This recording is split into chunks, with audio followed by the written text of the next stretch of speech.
Olá, meu nome é Noemi Azevedo, sou psicóloga clínica institucional.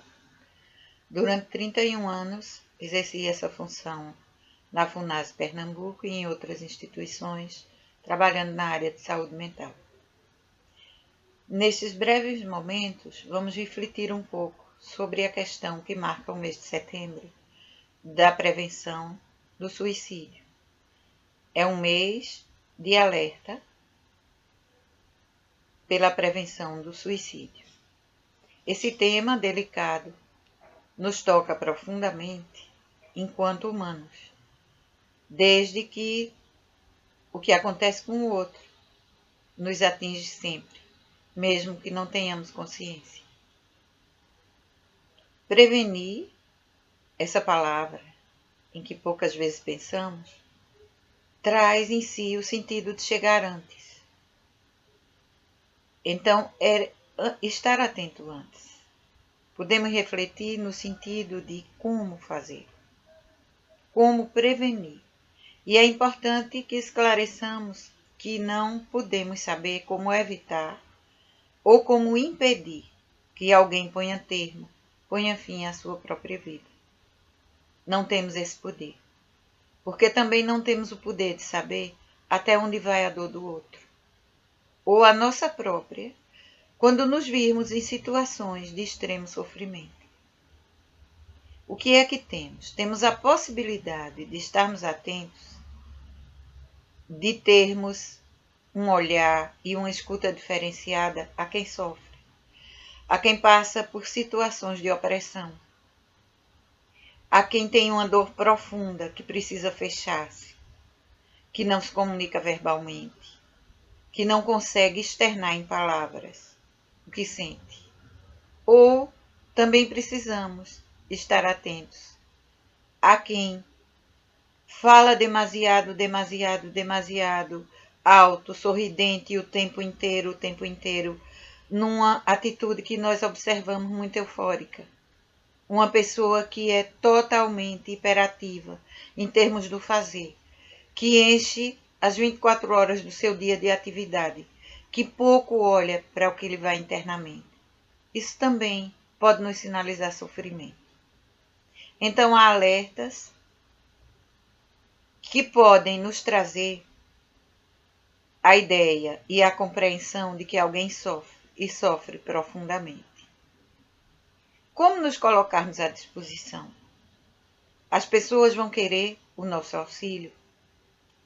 Alguém pode dizer, elas não pedem.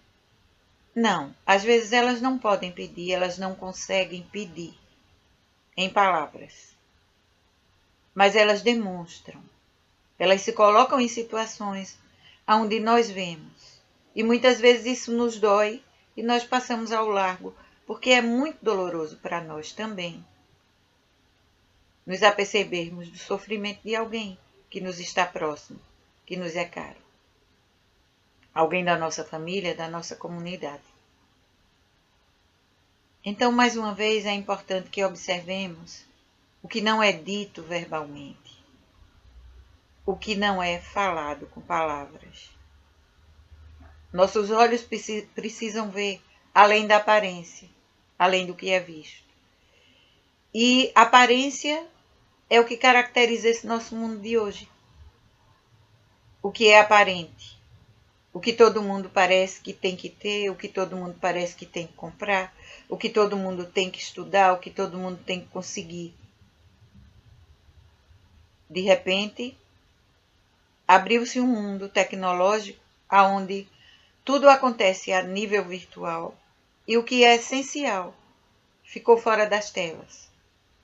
E é aí onde acontecem as maiores dores. Porque às vezes a tela é uma ilusão. Ou na maioria das vezes, é uma vida fictícia. É importante olharmos para o dia a dia, para a nossa comunidade, para a nossa família, para as nossas crianças, nossos jovens, adolescentes, nossos adultos jovens, nossos adultos, nossos idosos, cada um com suas marcas.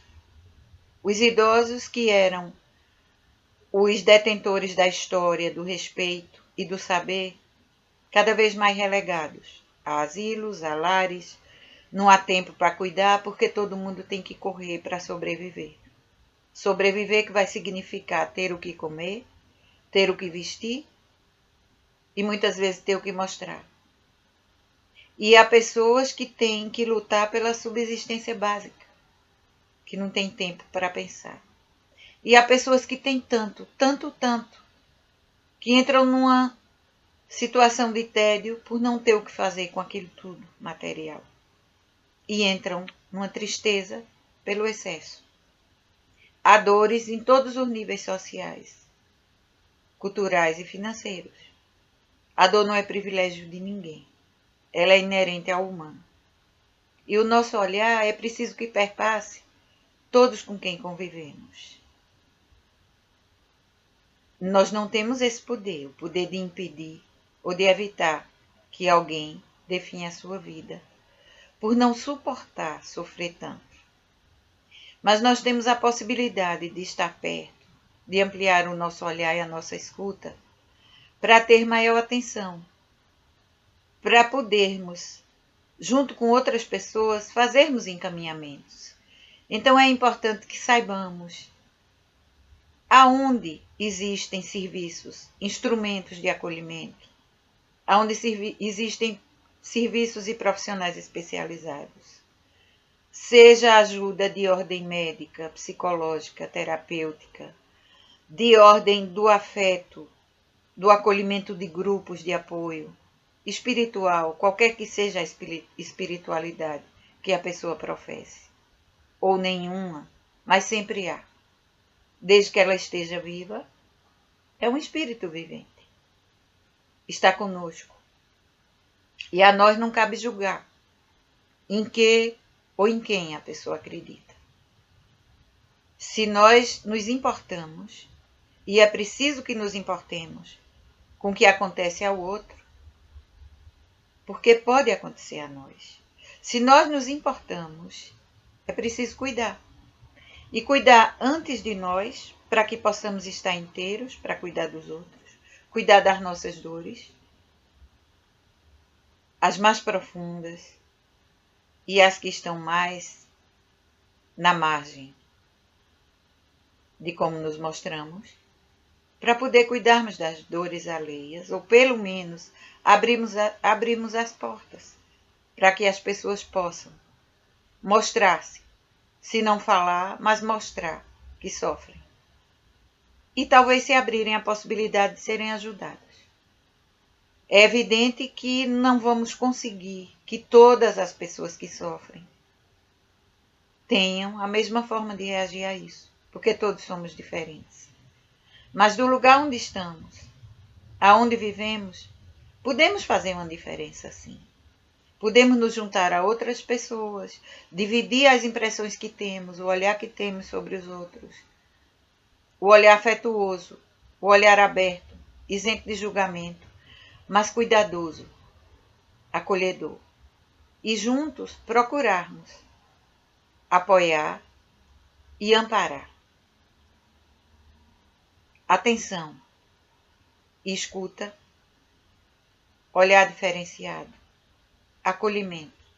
São palavras essenciais, mas não basta ser só palavras. Precisam ser atitudes que estejam permeando o nosso comportamento. Precisa que tudo isso esteja inserido no nosso dia a dia. Desde a nossa casa, desde o lugar onde trabalhamos, desde os grupos com os quais convivemos, desde as pessoas com quem nos encontramos. É preciso estarmos atentos. É preciso nos abrirmos para que haja a mínima possibilidade de que as pessoas que sofrem também possam mostrar alguma abertura ou deixar-nos aproximarmos e tentar estar junto. Ser presença é fundamental. Estar presente, de fato, e inteiramente é importante. e pensar que nós sozinhos não podemos abranger todo esse cuidado, mas que todos cuidando, ou grande parte cuidando de um, todos são cuidados também. Quando um sofre, eu também sofro. Somos partes de uma mesma teia. Se mexemos num fio, a teia inteira se mexe. Então, pensemos nessas palavras: escuta, olhar e acolhimento, inteiros e atentos, e presença. E assim, é preciso e é possível investirmos em prevenção e em cuidado com o sofrimento de cada um e cada uma.